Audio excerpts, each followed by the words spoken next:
Okay, I just bought this brand new house over here, and oftentimes they don't replace these switches and that when they renovate, but because it's brand new they'll obviously put in new switches.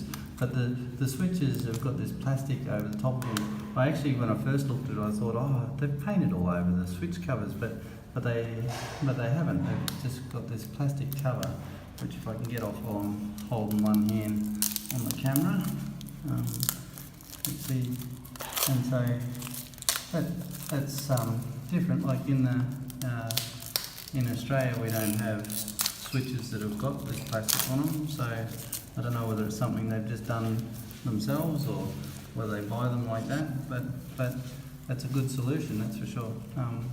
Makes I guess because they're not very good at painting and staying within the lines as such. But I guess if you're not good at painting within the lines, plastic covers make it easy.